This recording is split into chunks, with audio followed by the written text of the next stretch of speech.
retaliation. He's coming over to help with the storm. Mr. President, have you spoken with former President Trump at all?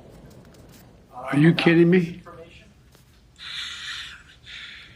Mr. President Trump, former President Trump, get a life, man. Help these people. Will you hold him accountable? You said you were going to hold those accountable. Public will hold them accountable. You better than the press hold them accountable because you know the truth. Do you plan to speak with former President Trump? No. Joe, come back up in here. Let me holler at you real quick, partner. First of all, let's get something straight. I know you don't remember. I know you don't have no clue no more. But you are the president right now.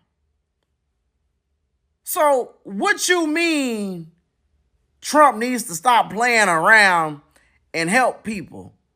You know that's your job, right? You know Trump don't have to do nothing right now. You the one in office. I know you forgot, you don't remember, Joe, but I'm here to remind you. This is a friendly reminder, okay?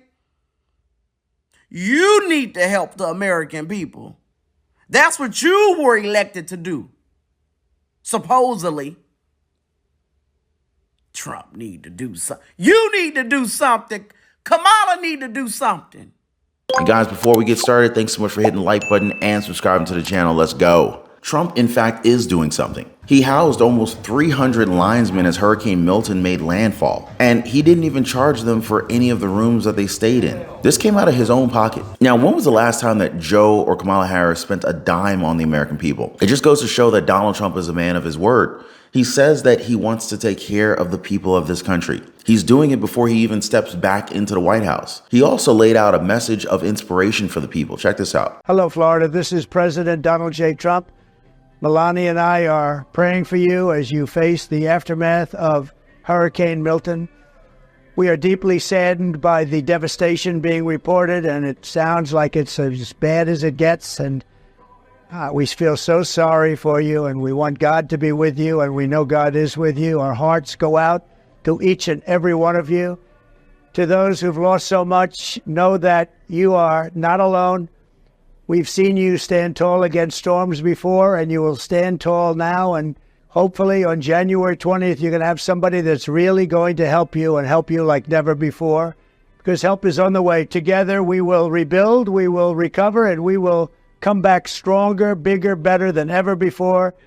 Please keep your faith, hold strong, and look out for one another, because the sun will shine again over the beautiful Florida that we love so much. I live there also. We love it so much. While Trump is helping how he can while inspiring the people, the far left continues to politicize these calamities. In fact, some reporters went so far as to try and spread propaganda as they asked Florida Governor Ron DeSantis about these hurricanes. Something that did not go unnoticed, guys. Yeah, Governor, a lot of folks, particularly quite a few who talk to you and look to you for information, are possibly engaging in some misinformation about some entity controlling the weather. Can you take this opportunity to denounce that misinformation and set the record straight for folks who believe someone is controlling the weather? Look, if I could control the weather, I would do, 78 and sunny year round. Now we get that, a lot in Florida, and, coming up in the months, but there would be no reason to ever do. So look, and this is on both sides. You kind of have some people think government can do this, and then others think it's all. The reality is what we see. There's precedent for all this in history. Like, it is hurricane season. You are going to have tropical weather. We hope that, a lot of the tropical weather are fish storms out in the Atlantic that never impact us. The reality is anything that gets in the Gulf of Mexico, it's got to hit something. Besides that, another reporter wanted to connect these tragic hurricanes to global warming. Do y'all think that global warming is causing these extreme Category 4 and Category 5 hurricanes? Now, we understand that global warming has been used by the radical left to try and change politics on the fly. I understand that. Using the government as sort of a weapon, maybe like HARP, against policies in a place that they don't like. But here's where things become really interesting as Ron DeSantis came equipped with the facts to refute whatever this reporter wanted to establish. Tornadoes? Yeah, it's increasing tornadoes in I think you could go back and find tornadoes for all of human history for sure, and especially Florida. How does this storm rate in kind of the history of storms? I think it hit with a barometric pressure of what was it, about 950 millibars when it hit, which I think if you go back to 1851. There's probably been 27 hurricanes that have had so the lower the barometric pressure, the stronger it is. I think there have been about 27 hurricanes that have had lower barometric pressure on landfall than Milton did. And of those, 17 occurred, I think, prior to 1960. And the most powerful hurricane on record since the 1850s in the state of Florida occurred in the 1930s, the Labor Day hurricane. Barometric pressure on that was 892 millibars. It totally wiped out the Keys. We've never seen anything like it, and that remains head and shoulders above any powerful hurricane that we've ever had in the state of Florida. The most deadly hurricane we've ever had was in 1928. The Okeechobee hurricane killed over 4,000 people. Fortunately, we aren't going to have anything close to that on this hurricane, but even ones like Ian, where you had, wasn't even close to that. So, I just think people should put this in perspective. They try to take different things that happen with tropical weather and act like it's something. There's nothing new under the sun. This is something that the state has dealt with for its entire history, and it's something that we'll continue to deal with. I think what's changed is we've got 23 million people. A storm that hits is likely to hit more people and property than it would have 100 years ago, and so the potential for that damage has grown. But what's also changed is our ability to do the prevention, to pre-stage the assets. I mean, we never did the pre-staging of power assets until I became governor. Now people expect that, but that wasn't what was done in the past. That's why people would be out with power for 3 weeks when we'd have hurricanes. We thought that that's not good. Now we have to pay to get these guys to come in, but my view is the quicker you get everyone hooked up, the better off the economy is going to be anyway. So why don't we just do that? Having the different search and rescue, having a state guard, all these different things are just bringing different tools to the fight, and it allows us to respond more effectively. So if we had the tools that we had in 1928 to fight an Ian or to fight some of these, you would have had higher death tolls. There's no question about that. And that is the worst enemy of propaganda, the truth. And that's what you guys are here for. And I'm going to continue to deliver it to you guys. It's really good to know that we have people in office who hold on to information and are not afraid to share it. Sadly, though, propaganda has been used by the radical left a lot of times to try and derail their political opponents. It's underhanded, it's dirty, but it is what they do. She says that the bill would have sent 1,500 additional Border Patrol agents to the border and provide law enforcement resources to combat fentanyl tracking. But you know what? Republicans say that the border bill provided too many benefits to illegal immigrants, like work permits and taxpayer-funded attorneys, and it would have funded sanctuary city jurisdictions that do not cooperate with immigration enforcement. So yeah, her answer is definitely not flying with the voters, you know what I mean? But yeah, again guys, substance is definitely lacking here, which pretty much tells you everything that you need to know about Kamala Harris as a candidate. Now, if you guys noticed, the Democratic presidential candidate, she's been lacking, or rather, she's been leaning very hard on other well-known people in the party. In fact, it seems like she's hoping that famous fellow Democrats and appearances on friendly news media outlets will be enough to pull in her presidential campaign over the finish line, because the Kamala Harris honeymoon period has come and gone, as the latest series of polls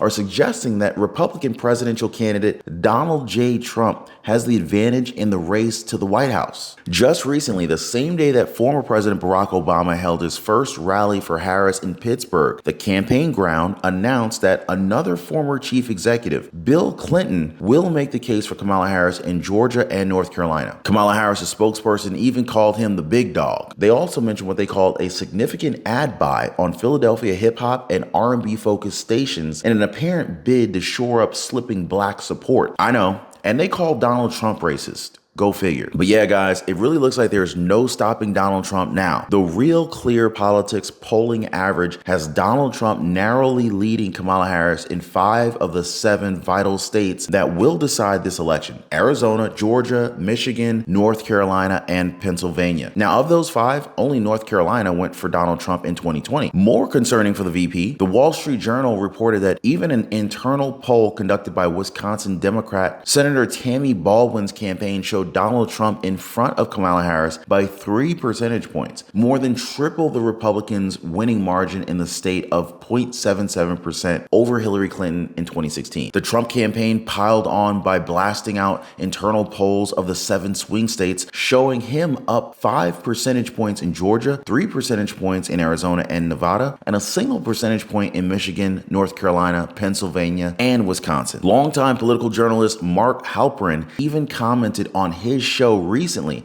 how there are lots of Republicans, or not a significant number of Republicans, who are actually saying that the race is effectively over. The question was, you earn your candidacy without going through the normal process. That is, primary elections or through a caucus. He said that really caught his attention, and that he also was concerned about the way that President Joe Biden was just pushed aside. So, for Kamala Harris, how could she actually clarify this, right? Well, Harris's answer basically confirmed how the upper crust of the party chose her instead of the people. She said President Joe Biden made a decision and supported her candidacy and urged her to run. From there, she claimed that she earned the Democratic nomination. Yeah. Definitely some weak sauce, but it didn't stop there, guys. Now, again, she pointed to Donald Trump as the actual anti-democratic threat, saying how he would terminate the Constitution of the United States. Completely unfounded, I know. She mentioned the 4th Amendment against unreasonable search and seizure by a government on you, the 5th Amendment, the 6th Amendment, but curiously enough, the Democrat did not mention the First Amendment, which guarantees freedom of speech, or even the Second Amendment, codifying citizens' rights to bear arms. Was that an oversight, or was this an intentional lack of mentioning? Remember how they say Kamala Harris is going to be taking away our guns, and how they've been using lawfare to step on Donald Trump's right to freedom of speech? I'm just saying, it's kind of interesting how these 2 amendments are the ones that Kamala Harris fails to mention, isn't it? Maybe she's the one that's planning to delete the Constitution of the United States. But hey, yeah, this was just one of the highlights, or rather lowlights, of the event that was sponsored by the Spanish language network Univision. So the 1-hour program was recorded on the University of Nevada, Las Vegas campus, and featured questions from Hispanics who said that they're undecided. They're still undecided about their next choice next month. In fact, the network flew in at least 2 voters from Florida and Wisconsin for the event. It was some very interesting stuff, actually. Voters asked their questions in Spanish and English, with moderator Enrique Acevedo providing Kamala Harris a translation when needed while she answered in English. So, in the first question of the night, a voter from Tampa, Florida, asked Kamala Harris about rumors that the Biden-Harris administration did not do enough to respond to Hurricanes Helene and Milton, especially since former President Donald Trump called Joe Biden's response to the storms the worst hurricane response since Katrina. Kamala Harris's response was an attack, and it basically was an attack on Donald Trump and her critics, saying that anybody who's calling her out was essentially playing political games, and that any claims criticizing their hurricane response were just not accurate. To me, this was an underhanded attack at Ron DeSantis, governor of Florida. Then she tried moving the attention to corporations and companies that during crisis and emergencies jack up prices. Apparently, she doesn't understand basic economics and supply and demand, not to mention supply chain disruptions. This is clearly over her head. But yeah, if you guys are watching, you would see the audience was not impressed. Also on immigration, Kamala Harris wouldn't say how she would be different from Biden. Voters pressed Kamala Harris for specifics on her plans for immigration and how her policies would actually differ from President Joe Biden's. Instead of answering, she just kind of talked about her recent trip to visit the border in Arizona and her law enforcement career as a prosecutor and California Attorney General. She said she will not put her record up against anyone in terms of the work that I've always done, and it will always be to ensure that we have a secure border. That seems like the boldest lie to everyone's faces that I've ever heard, but I think she's completely lost it at this point. I mean, a lot of critics would argue that when it comes to Kamala Harris's track record on immigration, there is no track record, but mayhem and damage. You know what I mean? I mean, just look at what's happened. Then she tried pinning the blame on Donald Trump yet again for supposedly leading Republican opposition to a bipartisan border security deal that was endorsed by the National Border Patrol Council back in February. They've even tried to use mainstream media to try and push out their narrative to the people. something that they've been successful with when it comes to voters that aren't as informed as others. But it's a completely different story when even CNN is saying that times are changing. Now guys, I did a previous video where I talked about the epic failure of Governor Tim Walz. He is single-handedly destroying the Harris-Walz campaign. It's an abomination. It's just shame. He should be ashamed of himself. In fact, Kamala Harris is pissed off at him. And it comes at a very crucial time when they're supposed to be convincing us to vote for them. Can y'all believe this? This is one of the biggest screw-ups I've seen in a long time, guys. Make sure you guys watch that video next because it is shocking to hear CNN bash their own candidates. Now, as always, I appreciate you guys being here. Thank you so much for hitting the like button and subscribing to the channel. Also, thank you for sharing these videos. And if you want to take it a step further, I left links for you guys if you want to buy me a coffee or even join us over in our Patreon community. Get early access to videos, commercial free, and content that I just can't post here. Anyway, appreciate y'all being here. I'll see you guys on the next one.